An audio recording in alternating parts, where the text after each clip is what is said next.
This is Jen Stork, welcome to my swing analysis, letting Andy and Piers take charge of my game. Also, make sure you enter the competition on Facebook and Instagram to win this limited edition Masters bag. Go away, it's mine.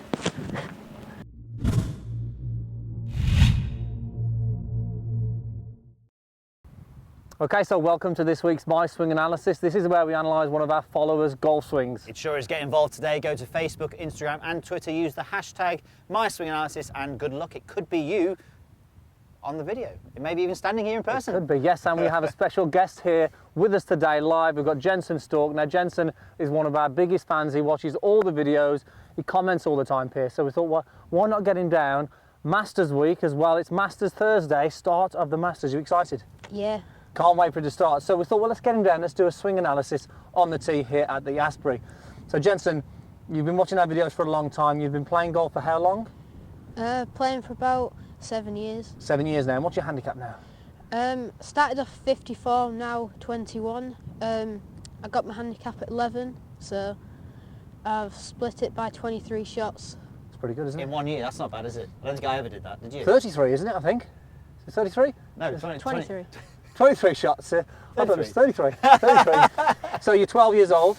Yeah. So you're looking to get to, what sort of goals do you have this year with your golf? What would you like to do this year? I'd like to get some more distance in general, more power, especially the driver. Try to get some more carry, beat my friends. Beat your friends, so you pass your friends, a bit friends. more power off the tee. And what's your strong points in your game? Strong points, definitely my irons and my short game. My accuracy is definitely one of the biggest parts. Brilliant. Okay, right, so Piers, let's take a look at his golf. Okay, yeah, shall do you know we? what? It's interesting. We'll bear that in mind when we look at this analysis. The first thing I am going to do, who's your favourite golfer? Jason Day. Jason Day is his favourite golfer, but if we look at this golf swing, it's got to be Sergio Garcia. It looks looking exactly at this. like it, doesn't it? Look at that there. It looks just like Sergio Garcia. Even the finish there, that is amazing. So yeah, look, it is a very good golf swing for someone who's 12 years of age. Jensen, there's a lot of good things going on here. We're going to focus on how we're going to get you more distance, obviously. So let's just bear that in mind when we look at both of these swings. We've got from the front on view. The down the line view we're not going to show because it's just so good. You know, you're hitting the ball with a beautiful little draw. Very happy with that. So if we go into the backswing with your irons, we notice by the time you get to the top of your backswing, we have a sway. So that's when the lower body moves away from the target. And guess what? With the driver, you also do it with the driver as well. So there's a little bit of instability in your legs as you are swinging back. As you start your downswing with both clubs, you can see that you do a really good job getting back towards the target, and as you get into that fantastic finished position. But we can definitely see that, you know, when we see a sway in the backswing, Andy, it can cause a few problems, and that we definitely want to look at that, how we can create some more stability in that lower body. But I think what we need to do, there's also something we saw in the setup, because we had some TrackMan numbers going on, and with the driver, the numbers weren't great for distance. So we're going to show you how your setup, Jensen, was actually causing you problems in creating that distance with the driver. Okay, let's do it. Okay, so we put Jensen on TrackMan and we saw that his angle of attack into the golf ball with the driver and with the irons was down, Piers. Now, with the irons hitting down is absolutely fine, but with the driver, actually to maximise distance, we want to hit it slightly on the up. So in terms of creating power, Jensen's obviously a young lad, he can get fitter and stronger, that's going to help him with distance, but we noticed that because of his angle of attack, Piers, he's losing a lot of distance. So if we can up that angle of attack, he's going to optimise that distance, really. Using the optimizer on here, we could get it going 40 yards further. In the air. Sounds like a crazy amount, considering just on the angle of attack that you're hitting the golf ball. Okay, so you can see that Jensen's got an alignment stick through his belt loops here, which is going to identify one thing that he was doing that was really adding to that downward hit with a shot. So just take your setup for me, Jensen, to the ball if you would there. Okay, so one thing we noticed, as you can see here, is that notice how Jensen's right hip is higher than his left hip. Okay, now this is okay with an iron. You can get away with it with an iron because it's going to help hit down, but with a driver, when this right hip gets too high, again, that's what's going to cause this downward hit. But it also can often sometimes cause a poor spine position, and it doesn't really help when it comes to sort of that sway pace either. It's such a common fault that we see, and I think you just nailed it there as well, Andy. You know, often when people are in this right hip high position, the first move back isn't really a turn, it's kind of a sway, and we see that so much with golfers, and then that angle of attack is just too steep coming down. Definitely, and it's a hard thing to spot, but as soon as you drop an alignment stick through the belt loops, great thing for you to do at home in front of a mirror, you're going to identify where these hips are, and what we're looking to achieve is to get this right hip a little lower, okay, than the left, okay? So it's going to be a little bit different. It's going to go with the hips there, Jensen.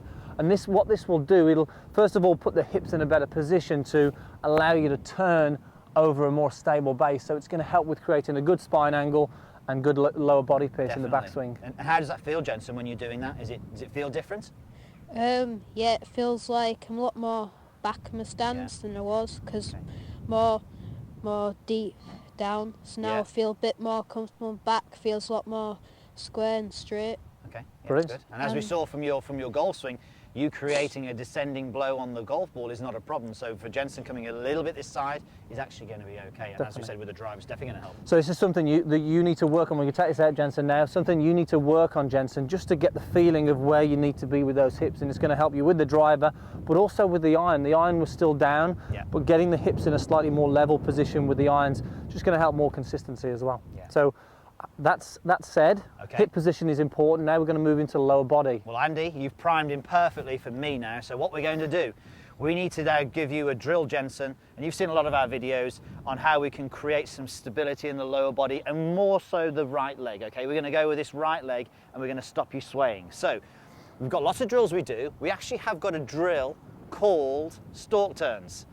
Obviously named after you, wasn't it? So you'll see why it's called Stork Turns in a moment. So if you give Andy the golf club, let's give him a few more things to hang on to. There we go, I'll hold on to all so don't worry. Go into your setup for me, so hands and arms across your shoulders, but we're going to get that right leg forward and that left leg back. Perfect. So you can even, if you want to, you can start like Jensen is there, but Jensen, we're going to make it a little bit harder. We're going to bring the left foot in a little bit more. There we go, perfect. Now, the objective here is Jensen is going to get good tall posture there for me. Good.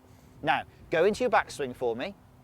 Now this is really going to test you on your balance and your strength and even the flexibility in your legs. So let's just keep doing that for a bit. So back again and do it again. Now you'll notice when Jensen's doing this, he's not swaying, he's not moving over here. But is this easy or not? Kinda, but not really the balance, because it wants me to pull it this way and then kind of fall over. Perfect. So he's coping okay with this, so we could make it harder, but as Jensen said there, he can feel himself wanting to move this way, so he's having to focus his balance on doing that, on getting it in the middle of the foot there. And we can do that with a golf club as well. You can actually hit golf shots doing this, can't you, Andy? Definitely. Do you know what? If this gets too easy, Jensen, you could literally go into one leg. So you could literally go onto the one leg there, or even support it with the toe, and then work on trying to do that's going to make it a little bit harder. Okay, let's give Jensen that golf club. Let's see if he can hit the golf ball on the green. So with that feeling there, he's obviously going to work at his hips now. He's going to work at this right leg, and it's just a feeling of what you've just been doing. Have a couple of practice swings, and then we'll get you hitting it. It's a lot more stable on the way back there, isn't it? Yeah. Okay, have one more practice swing.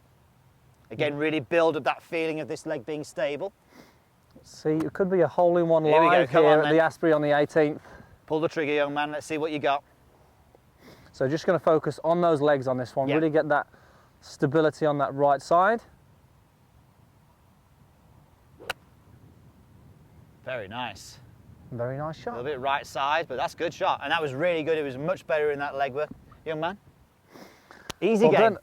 Well done. So I think, you know, some key things there that you can take from that, Jensen. Now, I think in terms of power, to knock it past your friends, I'm sure you're going to do that soon as well, but getting stronger, getting fitter is a really important part. But you can see by improving the technique, Piers, and also just improving that hip position could make a big difference. Yeah, he'll be hitting past you soon. I think you're not far away. A couple of weeks. Right, thank you guys for watching. Make sure you like, comment and subscribe. Stay tuned for these guys for awesome videos. Also, thanks for the mic. Hey, Jensen!